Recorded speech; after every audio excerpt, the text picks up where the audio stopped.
Hi friends, welcome back to our channel. Friends, daily serial notification రావాలి అంటే ఛానల్ని subscribe చేసి పక్కనే ఉన్న బెల్ ఐకాన్ని క్లిక్ చేసి ఆల్ ఆప్షన్ సెలెక్ట్ చేయండి. అప్పుడే మేము పెట్టిన వీడియోస్ ముందుగా మీ మొబైల్కి నోటిఫికేషన్ ద్వారా వచ్చేస్తుంది. ఓకే ఫ్రెండ్స్, మరి అప్కమింగ్ రివ్యూ సూపర్గా ఉండబోతుంది. మరి మేకప్ మేకపోతు గాంభీర్యం చూపిస్తున్న సింహాద్రికి ఒక్కసారిగా కాలి కింద భూమి కంపించినట్లు అయిందా? మరి కాళ్ళబేరానికి వచ్చాడా? మరి బర్త్డే రోజునే నిత్యకి ఇటు సింహాద్రికి ఒక్కసారిగా షాక్ ఇచ్చిన సూర్య. మరి సూర్య జానుల ప్రేమ మరికొంత ముందుకు వెళ్ళి ఇంకొంచెం ఎక్కువగా అర్థం చేసుకుని మరి ఒకరికొకరు అన్నట్టుగా వాళ్ళ ప్రేమ మొదలైపోతుందా? అలా ఒకరిని విడిచి ఒకరు ఉండలేని పరిస్థితికి ఇద్దరు మంచి బంధాన్ని ఏర్పాటు చేసుకోవాలని అనుకున్న వాళ్ళంతా ఖచ్చితంగా లైక్ చేయండి. అలాగే మురళీ నందుల బంధం కూడా మరి గట్టిగా పెనవేసుకుంటుందా అంటే అవుననే చెప్పాలి. ఇంకా మంచి ట్విస్టుల మధ్యన ఆకట్టుకుంటున్న ఈ సీరియల్ ఇంకా అద్భుతంగా మలుపులతో సాగిపోతుంది. మరి ఎక్కడ కూడా స్కిప్ చేయకుండా ఎండ్ వరకు చూసేయండి. మీకు నచ్చితే లైక్ చేయండి, షేర్ చేయండి, సబ్స్క్రైబ్ చేయడం మర్చిపోవద్దు. ఇంకా మన ఎపిసోడ్ రివ్యూలోకి వెళ్ళిపోదాం. ఇంకా ఎపిసోడ్ స్టార్ట్ అవ్వగానే మరి చాలా ర్యాష్ డ్రైవింగ్తో చేసుకుంటూ కోపంగా నిత్య వెళ్ళిపోతూ ఉంటుంది. మరి జరిగిన విషయాన్ని పదే కళ్ళ ముందు తలుచుకుంటూ ఉంటుంది. బావా, ఆఫ్టర్ ఆల్ ఆ జాను నాకు వార్నింగ్ ఇస్తుందా? మా నాన్నని తిడుతుందా? అది దాని బతికెంత? అసలు అది నన్ను అనంటే అంత పెద్దదైందా? నాకు కళ్ళు నెతికెక్కాయి అంటుందా? దానికి ఎలా దాని బతికేంటో చూస్తాను. ఒసే జాను, నువ్వు నా ముందు నించుని వార్నింగ్ ఇచ్చే స్టేటస్ నీకా? అసలు నేను తలుచుకున్నాను అంటే నా బావ నాకే సొంతం అనుకునేలాంటి మైండ్ సెట్ నాది. అలాంటిది నా కళ్ళ ముందు బావ నీకు శారీ గిఫ్ట్గా ఇవ్వడమా? అది నువ్వు తీసుకుని విర్రవీగుతూ నన్ను అసహ్యంగా చూస్తూ వెళ్తావా? నేను ఈ విషయాన్ని ఏం చేస్తానో చూడు అని చెప్పి చాలా స్పీడ్గా డ్రైవ్ చేసుకుంటూ ఇంటికి వెళ్తుంది. ఇంకా వెళ్ళంగానే వాళ్ళమ్మ అరుణ, అమ్మా నిత్య, ఆగమ్మా, ఆగు, హారతి ఇస్తాను. ఎన్నాళ్ళకి వచ్చావో, ఎప్పటి నుంచి ఎప్పుడొస్తాను కలలు కన్నాను. ఇన్నాళ్ళకి నీ రాకతో ఇల్లు పావనమైపోయింది అని చెప్పి, ఉండమ్మా, సెంటిమెంట్ ఫుల్గా ప్రవర్తించకు. మూడొకటి చూడాలి కదా, నన్ను చూసైనా మాట్లాడాలి కదా. నేనేదో బాధలో ఉన్నానని తెలుస్తుంది కదా. హారతి ఇదేదో అంటావేంటి? నాకేమొద్దు అని చెప్పేసి స్పీడ్గా లోపలికి వెళ్ళిపోయి లాక్ చేసుకుని ఒక్కటే ఏడ్చేస్తూ ఉంటుంది. బావా, ఏంటి బావా, నువ్వు ఆ జాను అని పిలుస్తావా? ముద్దు పేరు పెట్టి పిలుస్తావా? నేను పుట్టినప్పటి నుంచి బావా అనుకుంటూ, నువ్వే నా ప్రాణం అనుకుంటూ బ్రతుకుతున్నాను. అలాంటి నువ్వు ఈరోజు వేరే అమ్మాయితో చూస్తుంటే ఎంత నరకంగా ఉంటుందో తెలుసా బావా? అసలు ఏంటి బావా నీ ప్రాబ్లము? నాకేం తక్కువ? దానికంటే నాకేం లేదు. అందంగా ఉన్నాను, చదువుకున్నాను, దానికంటే అందంగా ఉన్నాను, దానికంటే పొగరుంది. మరి నీకు దేంట్లో తక్కువ? ఆ జాను దగ్గర నాకు తల తీసేసినట్టు అయిపోయింది. అసలు నాకు మించి దాని ముందు ఏంటి అని చెప్పేసి ఏడ్చేస్తూ ఉంటుంది. ఇంకా నేను ఏడవటం చేతకంతనం అవుతుంది. ఏదో ఒకటి ఆలోచించి దాన్ని బావకి దూరం చేయాలి. బావ మనసులో నా ఫోటో వచ్చేటట్టుగా చూసుకోవాలి. ఆ జాను ఫోటోని చించవతల పారేయాలి అని చెప్పి తను డ్రా చేసిన వీడియోలు అవన్నీ గుర్తు చేసుకుంటూ ఇంకా కళ్ళు తుడుచుకుంటూ ఒకేసారి ఫ్రెష్ అవడానికి వెళ్ళిపోతుంది. ఇంకా ఇదిలా ఉండగా మరి సింహాద్రి పోలీస్ స్టేషన్కి వెళ్తాడు. ఇంకా ఎస్ఐని కలవటంతో ఎస్ఐ ఆల్రెడీ బాగా ట్రీట్మెంట్ అయిపోతుంది. మరి కళ్యాణ్కి చేతులు కాళ్ళు చితక్కొడతారు. ఏరా, ఆషామాషి వ్యవహారం అనుకున్నావా? ఒక మైనార్టీ తీరని అమ్మాయిని తీసుకెళ్ళటమే తప్పు కాకుండా ఈ రోజుల్లో అది ఎంత పెద్ద కేసో నీకు తెలుసా? మీ నాన్న మీ వెనకాల ఆస్తిపాస్తుల అహంకారంతో చెలగాటమాడితే ఊరుకుంటామనుకున్నావా? అయినా ఇప్పుడు ఇంకా ఎస్ఐ గారు రాలేదు. మేము పోలీసులం మాత్రమే. నిన్ను మామూలుగా వదిలేస్తే రేపు ఇంకొక ఆడపిల్ల మీద కూడా ఇలాగే చేస్తావు. ఏరా ఎందుకు చేసావురా? ఎవరు చేయమని చెప్పారా? దీని వెనకాల కుట్రేంట్రా అని చెప్పేసి చెడమడ చెవులు నలిపేసి కాళ్ళ మీద చేతుల మీద బాగానే లాఠీకర్రతో దెబ్బలు బాగానే పడతాయి. అమ్మా అమ్మా అని చెప్పేసి అరుస్తూ ఉంటాడు. ఏ ఇప్పుడు మీకు అమ్మ గుర్తొచ్చిందా? ఆ అమ్మాయికి అన్ని దెబ్బలు కొట్టావు, చంపలు వాయించావు. అసలు పాపం ఆ అమ్మాయి ఆడపిల్ల, ఇంకొకరి మీద కేసు పెట్టలేక ఇంట్లోనే ఉండిపోతే తిరిగేసి మళ్ళీ నువ్వే మీ నాన్న వాళ్ళ బావ మీద కేసు పెడతారా? చట్టాన్ని మీ చేతిలో తీసుకుని డబ్బుందని అహంకారంతో చెలరేగిపోతే దేవుడనేవాడు చూస్తూ ఉండడురా. ఇదిగో ఇలాగే వస్తుంది అని చెప్పి ఎవడొస్తాడో చూస్తాం. మీ నాన్న ఎంతమందిని తీసుకొస్తాడో చూస్తాం. ఈ లోపల నిన్ను చావుబాదుల వద్ద ఎవడడ్డం వస్తాడు అని చెప్పేసి బాగా కొడతారు. కొడుతుంటే మూలుగుతూ ముక్కుతూ మీకు దండం పెడతాను, నేను తెలిసి చేశాను, నేను ఆ అమ్మాయికి సారీ చెప్తాను. సారీ చెప్తే అయిపోతుందిరా, ఆ అమ్మాయి జీవితం మీద పెద్ద మజ వేసే విధంగా చేశావు నువ్వు అని చెప్పేసి కొడుతూ ఉంటే అప్పుడే ఎంట్రీ ఇస్తాడు ఎస్ఐ. ఇంకా 402 అని చెప్పి అనగానే, సార్ ఏంటి సార్ ఇంతకీ ఆ కళ్యాణ్ది ఏమైంది? కళ్యాణ్ని బాగానే చూసుకున్నాం సార్, వాడు మామూలుడు కాదు సార్, వాడికి వాడే చిత్రవద చేసుకుని మేము కొట్టినట్టుగా నటిస్తున్నాడు సార్, వీళ్ళు బాగా సైకోల్లా ఉన్నారు సార్ అని చెప్పి అనేసరికి అప్పుడే సింహాద్రి వస్తాడు. రావడంతోనే ఏంటి సింహాద్రి గారు తీసుకొచ్చారా మినిస్టర్ గారిని, లాయర్ గారిని? ఏం వాళ్ళు వస్తారు వీళ్ళు వస్తారు అన్నారు కదా అనగానే, అవును అన్నాను, కానీ ఎస్ఐ ఒక తండ్రిగా నా బాధ అర్థం చేసుకో, నా కొడుకుని వదిలిపెట్టు, ఈరోజు నా కూతురు పుట్టినరోజు, నేను పోలీస్ స్టేషన్లో తిరగాల్సి వస్తుంది, దయచేసి నా కొడుకుని వదిలిపెట్టు అని చెప్పానంగానే, చూడు సింహాద్రి గారు, మీ మీద నాకు చాలా గౌరవం ఉంది, కానీ మీ కొడుకు చాలా పెద్ద ఘోరమైన తప్పు చేశాడు, అది నేను చేతిలోకి తీసుకుని మీ అబ్బాయిని వదిలిపెట్టాను అంటే రేపు నా పోస్ట్ ఊస్టింగ్ అయిపోతుంది, దయచేసి మీరు వెళ్ళి వాళ్ళతో కాళ్ళబేరానికి వెళ్ళి ఏదో ఒకటి చేసి మీరు కాంప్రమైజ్ అయితే తప్ప కళ్యాణ్ బయటికి రాలేడు, అది మీరు ఏం చేస్తారో మీకే అనవసరం, ఇంకా నన్ను విసిగించొద్దు అని చెప్పి అనగానే ఇంకా ఎలాగోలాగా సింహాద్రి పడుతూ కొడుకు దగ్గరికి వస్తాడు. నాన్న ఏంటి నాన్న ఈ దెబ్బలు, ఏమైంది నీకు, పోలీసులు కొట్టారా అనగానే, నాన్న కొట్టారా అన్నమాట చిన్న మాట నాన్న, చావగొట్టేశారు అనగానే, చావగొట్టడం ఏంట్రా, ఎవరు కొట్టారా? ఎవరంటే ఏం చెప్పను, కళ్ళకు గంతలు కట్టి మరీ కొట్టారు అని చెప్పి అనగానే ఇంకా ఒక్కసారిగా తండ్రి మనసు తల్లడిల్లిపోతుంది కదా. అయ్యో పాపం కొడుకుని చదివించుకుందామనంటే పోలీస్ స్టేషన్లో పడి కొట్టడం అంటే మాటలు కాదు, అయినా ఇప్పుడు చేసేదేమీ లేదు అని చెప్పేసి అనుకుంటూ అక్కడి నుంచి వస్తాంట్రా నాన్న, బెయిల్ తీసుకుని వస్తాను అని చెప్పి అక్కడి నుంచి బయటకు వస్తాడు. ఇంకా వెంటనే అరుణ ఫోన్ చేస్తుంది. ఏమండి ఎక్కడున్నారండి, కళ్యాణ్ పరిస్థితి ఏంటండి? అరుణ నన్ను విసిగించకు, నేను కళ్యాణ్ గారిని తీసుకొద్దామని స్టేషన్కి వచ్చాను అంటే అమ్మాయి వచ్చిందండి, మిమ్మల్ని అబ్బాయి ఎక్కడున్నారని అడుగుతుంది, ఏం చెప్పాలి, అది పాపం రాక వచ్చింది, మీరందరూ ఉంటే హ్యాపీగా ఫీల్ అవుతుంది కదా, మీరు లేకపోవడంతో అది మూడ్ ఆఫ్ అయిపోయింది అని చెప్పేసి అంటుంది. నిత్యకి నేను ఫోన్ చేసి మాట్లాడతాలే, నువ్వు ఫోన్ పెట్టేసేయి అని చెప్పేసి అంటాడు. ఇంకా నిత్యకి ఫోన్ చేయగానే, డాడీ ఎక్కడ డాడీ అని చెప్పి అంటుంది. ఎక్కడంటే వింటమ్మా, తమ్ముడిని ఆ జాను అరెస్ట్ చేపించింది, పోలీస్ స్టేషన్కి వచ్చానమ్మా. అవును డాడీ, ఆ జాను మామూలుది కాదు, దాన్ని నేను అనగా నీకెలా తెలుసమ్మా?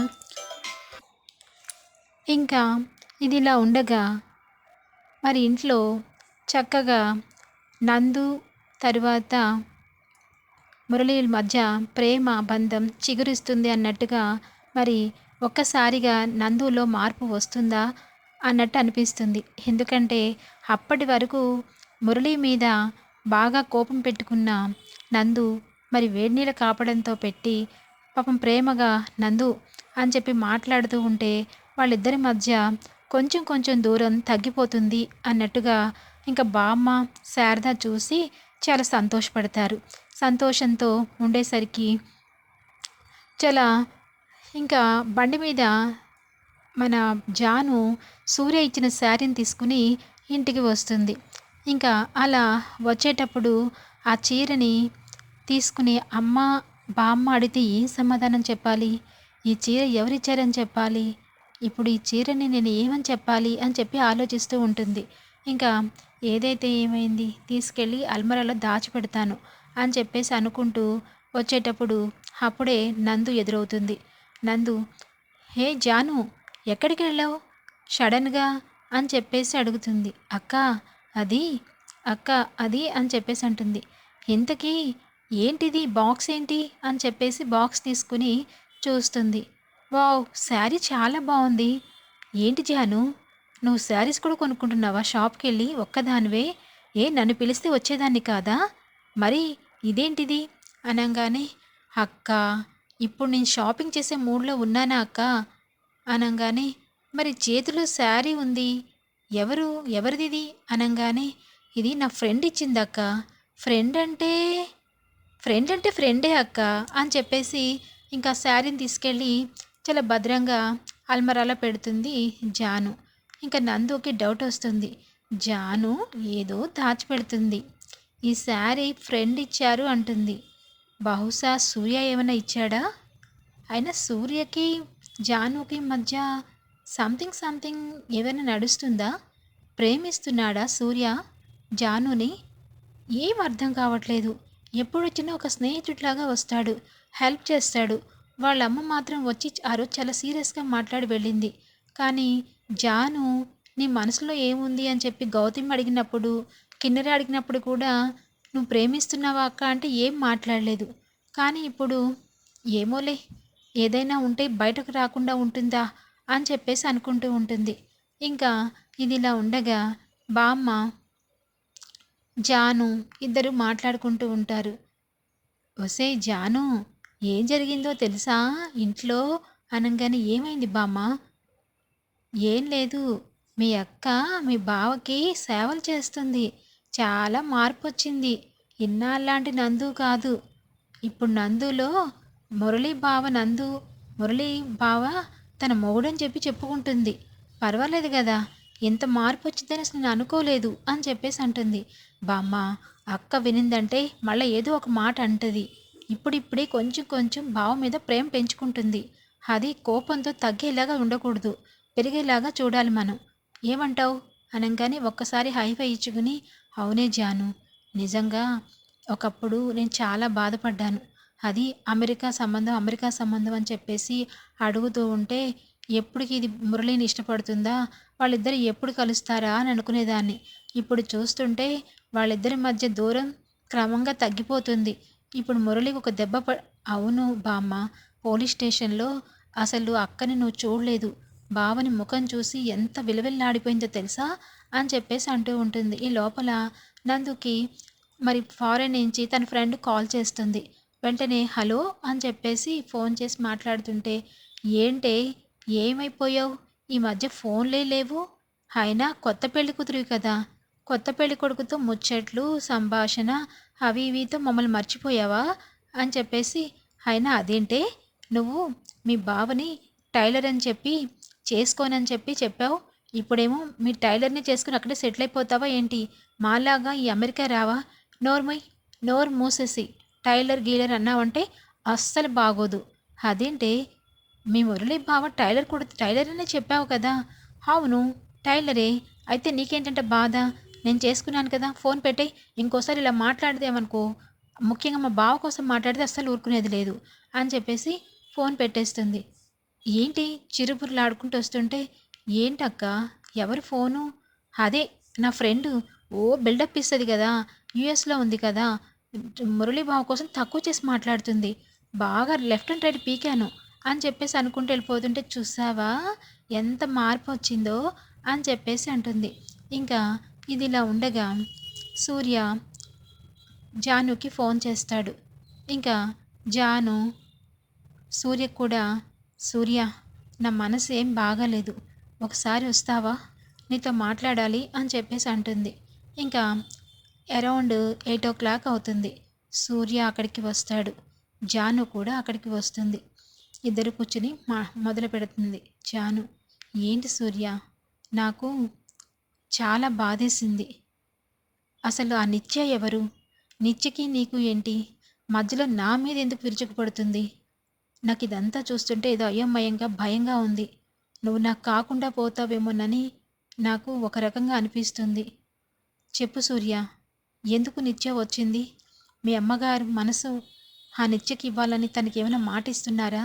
ఇవన్నీ తెలుసుకోవాలని వచ్చాను అనగానే, చూడు జాను, నాకు అమ్మంటే ప్రాణం.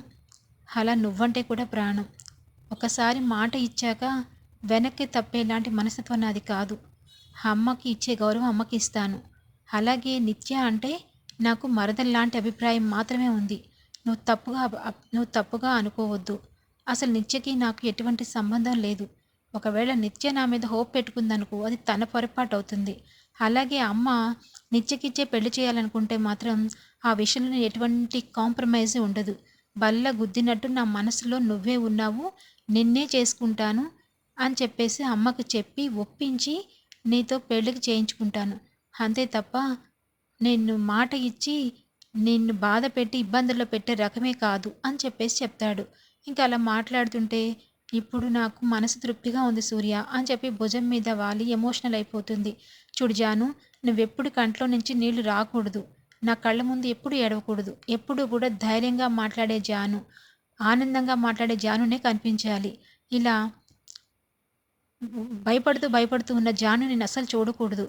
ఏమంటావు అని చెప్పేసి అనగానే, ఏమంటాను, ఎస్ అంటాను. నాకు కూడా నేను దేనికి భయపడను సూర్య. ఏ ఆడపిల్లకైనా తన వ్యక్తిగత విషయంకి వచ్చేసరికి కొంచెం ఎక్కడో ఒక చోట ఎమోషనల్ అవ్వాల్సిందే కదా. అలా నిత్యం మాట్లాడుతూ ఉంటే, మా బావని మర్చిపో, మా బావ వెనకాల తిరగకు, నీ అంత చూస్తాను అంటే నేనేం భయపడే రకం కాదు. భయపెడతాను. కానీ నీ విషయంలోకి వచ్చేసరికి నేను ఎందుకో డైజెషన్ చేసుకోలేకపోయాను అని చెప్పేసి అంటుంది. ఇంకా ఇదిలా ఉండగా భువన సూర్యకి ఫోన్ చేస్తుంది. ఏంట్రా సూర్య, నువ్వు ఎక్కడున్నావు? ఇంతవరకు పార్టీకి రావా? పార్టీలో అందరూ వచ్చేశారు అని చెప్పేసి ఫోన్ చేస్తుంది. వస్తున్నాను మమ్మీ, వస్తాను అని చెప్పేసి, జాను, నేను పార్టీకి వెళ్ళాలి, పద ఇంటికి వెళ్దాం అని చెప్పి ఇంక ఇంటి దగ్గర డ్రాప్ చేసి సూర్య బయలుదేరతాడు. ఇంకా అదంతా చూస్తాడు సింహాద్రి. జానుతో మాట్లాడటం, జానుని ఓదార్చటం, ఇవన్నీ చూసి ఓహో, విషయం చాలా దూరం వచ్చినట్టుంది. ఆ జానుని గుండెల్లో పెట్టుకుని చూసుకుంటున్నాడు. అయినా ఇంకా ఎందుకు భయపడిద్ది? అందుకే నన్ను పూచిక పుల్లలాగా తీసేస్తుంది ఆ జాను. నా వయసుకైనా రెస్పెక్ట్ ఇవ్వాలి కదా. నా అరుపులకి, నా గొంతుకి భయపడిపోతుందేమో అనుకున్నా, కానీ ఎక్కడా లెక్క చేయట్లేదు. చాలా గాంధీవన్లాగా చూస్తూ ఉంది. రేపు ఈ కళ్యాణ్ గాడిని విడిపించాలన్నా వాళ్ళ సపోర్ట్ లేనిదే నేను విడిపించుకోలేను. ముఖ్యంగా సూర్యతో కాళ్ళబేరానికి వచ్చిన కళ్యాణ్ బయటకు వస్తాడేమో చూడాలి. ఆ సూర్య ఏమైనా చెప్తాడు కదా అని చెప్పేసి ఇంకా గుమ్మం ముందే అందరినీ రిసీవ్ చేసుకుంటున్న సింహాద్రి ఒకసారిగా కళ్యాణ్ రాగానే అల్లుడు అని చెప్పేసి గట్టిగా హగ్ చేసుకుని దొంగ కన్నీరు కార్చేస్తూ ఉంటాడు. అయ్యో మావయ్య, అదేంటిది? ఏంటి మావయ్య, ఎందుకు అట్లా ఉన్నావు అనగానే, అల్లుడు ఏం చెప్తాం అల్లుడు, నా బాధ. ఒక్కోసారి నేను గట్టిగా ఇలా మాట్లాడతాను కానీ ఇంత ఫంక్షన్ జరుగుతుంది. నా ఒక్కగానొక కొడుకు జైల్లో వాడుంటే మొహం పెట్టుకోలేకపోతున్నాను అల్లుడు. ఏదో ఒకటి చేసి నువ్వు ఆ జానుకి చెప్పి కళ్యాణ్ని విడిపించేలాగా చూడు. ఇవి అల్లుడివి కదా, ఈ చేతులు కాళ్ళు కాదు చేతులు అనుకుంటున్నాను. నా మనసులో మంచితనం మీకు అర్థం కాదు. నా కఠినత్వమే మీకు తెలుస్తుంది. నేను జాను వాళ్ళ కుటుంబానికి ఎంత చేశానో, కానీ ఆ జాను వాళ్ళకి అదేం అర్థం కావట్లేదు. సూర్య, ఇంటికెళ్ళి కాళ్ళు పట్టుకున్నంత పని చేశాను. వాళ్ళ అమ్మని బ్రతిమలాడాను, జానుని బ్రతిమలాడాను. చీ తూ అన్నట్టు గసరేశారు. అసలు అదేంట్రా, అదేం మనుషులు అన్నట్టు అనిపించింది. ఎంతైనా నా కొడుకు కదా. ఏరా సూర్య, నా కొడుకుని విడిపిస్తావు కదా అని చెప్పానంగానే, అయ్యో మావయ్య, ఎందుకు అంత బాధపడుతున్నారు? సరే, రేపు పొద్దుట నేను వెళ్ళి అంతా నేను చూస్తాను, నేను మాట్లాడతాను. కళ్యాణ్ బయటికి రావాలి రాలుడు. వాడు చదువుకున్నవాడు. తెలుసో తెలియక తప్పు చేశాడనుకో, పెద్దవాళ్ళు నాకు చెప్పాలి. అలా కేసులు పెట్టి అలా కొట్టించడం ఎంతవరకు నిజం చెప్పు అని చెప్పి మొసలి కన్నీరు కార్చేస్తూ ఉంటాడు. ఇంకా ఏదో రకంగా ఓదార్చి పైకి రాగానే, బావా అని చెప్పేసి చేయి పట్టుకుని లాక్కెళ్ళిపోతూ ఉంటుంది. ఆగు నిత్య, ఆగు, ఆగు, చెయ్యి వదులు అని చెప్పి అంటే, అదేంటి బావా అనగానే, ఇంకా భువన, ఏంట్రా సూర్య, అసలు నువ్వేమనుకుంటున్నావురా, నిత్య బర్త్డేకి ఇదా నువ్వు రావాల్సిన టైము అని చెప్పేసి, రా అని చెప్పి అందరూ కలిసి ఇంకా కేక్ కటింగ్ ఇవన్నీ ఉంటాయి కదా, ఆ అరేంజ్మెంట్స్ అన్నీ చూస్తూ ఉంటే నిత్యకి లోపల లోపల తినేస్తూ ఉంటుంది. తనకి జాను జాను ఎదురైన విషయం, జాను తనకు వార్నింగ్ ఇచ్చిన విషయం ఇవన్నీ గుర్తు చేసుకుని, అత్త, నిజంగానే నా బర్త్డే రోజు నువ్వు మా ఎంగేజ్మెంట్ కోసం అనౌన్స్ చేస్తానన్నావు, చేస్తావా అత్త అని చెప్పానంగానే, అయ్యో పిచ్చిదానా, ఇంకా ఆలస్యం చేయకుండా ఆ విషయంలోనే నేను సూర్యని పదే పదే రమ్మని చెప్పింది. ఇప్పుడు వాడు నలుగురి ముందు ఎంగేజ్మెంట్ రింగ్ నీకు తొడిగిచ్చాలన్న ప్లాన్ నాకుంది. అత్త, అస్సలు బావ ఒప్పుకోడు, నాకు ఆ సంగతి తెలుసు. ఎలా తెలిసే? అన్నీ నీకే తెలుసు అన్నట్టుగా మాట్లాడతావు. నా కొడుకు మనసు నాకు తెలీదా? ఏం తెలుసత్తా? ఆ జానుతో డీప్ లవ్లో ఉన్నాడు బావ. అసలు ఇప్పుడు నువ్వేం చెప్పినా వినడానికి మాట్లాడడానికి సిద్ధంగా లేడు. అది నాకు తెలుసు. వచ్చేటప్పుడే దారిలోనే చూశాను. దానికి పెద్ద చీర గిఫ్ట్ ఇచ్చాడు అని చెప్పేసి అంటుంది. చూడు చూడు నిత్య, కొన్ని విషయాలు మనం చూసినా చూడలేదన్నట్టు వెళ్ళిపోవాలి. ఆ జానుతో నీ నీ భావ ప్రయాణం నాకు తెలుసు. కానీ ఎప్పటి వరకు అది మీ ఇద్దరికి ఎంగేజ్మెంట్ కాకపోతే దానికి రైట్ ఉంటుంది. కాబట్టి ఇద్దరికి ఎంగేజ్మెంట్ చేసామనుకో, నువ్వే సూర్యకి కాబోయే భార్య అని తెలిసాక మనసు చంపుకుంటుంది. సూర్య వంక కన్నెత్తి కూడా చూడదు. దాని చేతులతో దాని కళ్ళు వేలితో పొడిచేలాగా ప్లాన్ చేయాలి. అప్పటి వరకు నువ్వు చాలా కూల్గా కామ్గా ఉండు. ఏదైనా టిట్ ఫర్ టాట్. మనం అనుకున్నది సాధించాలంటే కొంచెం తగ్గినా పర్వాలేదు అని చెప్పేసి భువన అంటుంది. సూపర్ అత్త, నీ ఎంత ఆలోచన నాకు లేదు. ఎంతసేపు బావని ఎవరైనా చూస్తే తట్టుకోలేకపోతున్నాను తప్ప ఇలా ఇలా డొంకదారిలో వచ్చి ఇలా నాగ్గా మనం చెయ్యాలని నాకు తెలీదు అని చెప్పేసి అంటుంది. ఇంకా అప్పుడే సూర్య హ్యాపీ బర్త్డే నిత్య అని చెప్పి విష్ చేస్తాడు. థ్యాంక్ యూ బావా, వచ్చేసారి ఒక భర్తగా చెప్పాలి అని మనసులోనే అనుకుంటూ ఉంటుంది. నువ్వు మనసులో ఏమనుకున్నా పక్కకు తీసేయి, కానీ కొంత మాట తీరు, కొంచెం బిహేవియర్ కూడా మార్చుకో నిత్య. నీకెవరు చెప్తారు? ఇంతకాలం బయట ఎక్కడో హాస్టల్లో ఉండి చదివావు. ఇప్పుడు నలుగురిలో ఉన్నప్పుడు ఎలా మేనేజ్ చేయాలో, ఎలా మాట్లాడాలో, ఎలా ఉండాలో తెలుసుకోవాలి. నేను జానునే ఎందుకు జానుని ఇష్టపడతాననుకున్నావు? తను మట్టిలో మాణిక్యం లాంటిది. తను చూస్తే మన బిహేవియర్ని మనం మార్చుకోవాలనిపిస్తుంది. స్టాప్ ఇట్ బావా అని చెప్పి గట్టిగా అరుస్తుంది. ఎపిసోడ్ ఎండ్ అవుతుంది. Thanks for watching.